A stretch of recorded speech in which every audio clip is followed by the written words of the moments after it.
Hello students, welcome back to my channel education hub. तो आज मैं लेके आया हूं आपके लिए केमिस्ट्री क्लास 11 चैप्टर 1 का एम्पिरिकल फार्मूला का टॉपिक। हम किसी भी फार्मूले को एम्पिरिकल फार्मूले में कैसे चेंज कर सकते हैं। तो पहली बात तो डिफरेंस जानना पड़ेगा आपको कि एम्पिरिकल फार्मूला होता क्या है। जैसे यहाँ पे लिखा है कि it is the formula of a compound which show the simplest whole number ratio between the atoms of the element in the compound. अच्छा, ये सिंपलेस्ट होल नंबर रेशियो क्या होता है? मतलब 1 2 3 4 5 से कम में अगर रेशियो आ रहा है ना, तो उसको हम सिंपलेस्ट होल नंबर रेशियो कहते हैं। जैसे मैं बोलूं कि एक फार्मूला है मेरे पास C2H6, ये आपने पढ़ा होगा, ठीक है। विथ इथ वाले कंपाउंड का फार्मूला क्या है? क्या है और इथेन, ठीक। तो ये तो मेरा केमिकल फार्मूला है ना, इसको मैं केमिकल फार्मूला बोलूंगा। तो मेरे को केमिकल फार्मूले को कन्वर्ट करना होता है एम्पिरिकल फार्मूले में। तो ये कैसे करूंगा? अब देखो इसमें 2 कॉमन आ रहा है, तो 2 कॉमन में लूं तो इसको मैं CH3 लिख सकता हूं। तो ये मेरा एम्पिरिकल फार्मूला है, ये हो गया मेरा सिंपलेस्ट होल नंबर रेशियो। समझ में आया? सिंपल क्या करना होगा। तो किसी भी केमिकल फार्मूले में से अगर मैं कॉमन टर्म हटा दूं तो उसको मैं एम्पिरिकल फार्मूला बना सकता हूं। अगर आपको 1 मार्क में क्वेश्चन पूछते तो डायरेक्ट आप ऐसे करके निकाल सकते हो। कॉमन बन रहा है, आप सिंपल निकालो, कोई दिक्कत नहीं है। ठीक है, समझ में आया? ठीक है, अब एक क्वेश्चन देख लेते हैं। मान लो हमारे पास दे रखा है NaSH, इसका एम्पिरिकल फार्मूला निकालना है। आपको क्वेश्चन में गिवन क्या होगा? आपको क्वेश्चन में बस ये गिवन होगा परसेंटेज, इतना परसेंट N है, Na है, इतना परसेंट S है, इतना परसेंट हाइड्रोजन है, इतना percent oxygen, sodium sulphur hydrogen oxygen. ये आपको बस परसेंटेज गिवन होगी, बाकी आपको खुद करना है। कॉलम याद रखेंगे किस चीज का बनाना है? पहले एलिमेंट परसेंटेज, फिर atomic mass, moles of atom, atomic ratio, फिर सिंपलेस्ट रेशियो। क्या करेंगे? सबसे पहले आपको एटॉमिक मास याद होना चाहिए। तो एटॉमिक मास की ट्रिक याद रखेंगे आप। ट्रिक क्या है कि एटॉमिक नंबर याद है। एटॉमिक नंबर कैसे याद करेंगे भाई? Hi, hello, listen, B B C, news, उफ, नीना, मरगई, all, silly, public, school, are, closed, Arbaaz Khan, cartoons. ठीक है, ये पूरा 20 तक हो जाएंगे एटॉमिक नंबर 1 to 20। ये मैंने सेपरेट वीडियो बना के डाल रखी है अपने चैनल पे, तो आप जाके देख सकते हैं। क्लास 9th की वीडियो मैंने डाला हुआ है इसको, क्लास 9th की आप वीडियो देखेंगे, उसमें से मिल जाएगा आपको chapter number 3 atoms and molecules वाले। ठीक है, या डायरेक्टली ऐसे लिखा गया ट्रिक टू लर्न, ठीक है। उसमें एटॉमिक मास का भी डाल रखा है मैंने। एटॉमिक मास का क्या होता है कि एटॉमिक नंबर अगर मेरा इवन है तो आपको करना क्या होता है?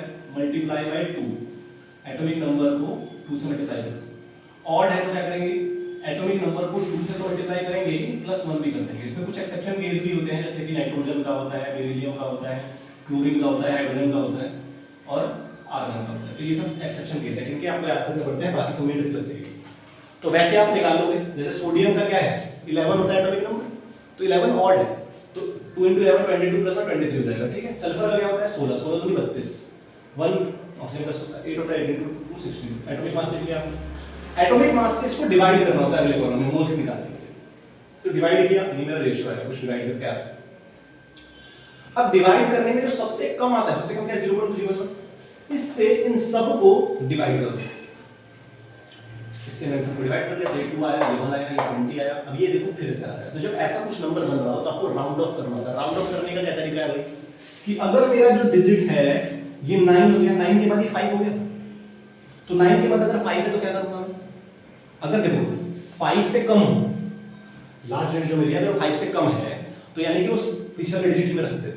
पर 5 से ज्यादा है तो एक डिजिट बढ़ा देता हूं। पर यहां तो केवल 5 ही है, तो मैं प्रीवियस डिजिट देखूंगा कि वो ऑड है कि इवन है। अगर वो ऑड है तो मैं बढ़ाऊंगा, तो ऑड है ये पीछे वाली डिजिट 9, तो ये क्या बन जाएगा? ये बन जाएगा 40, एक बढ़ा देंगे। तो अब ये मैं एम्पिरिकल फॉर्मूला लिख सकता हूं। क्या एम्पिरिकल फॉर्मूला बनेगा मेरा?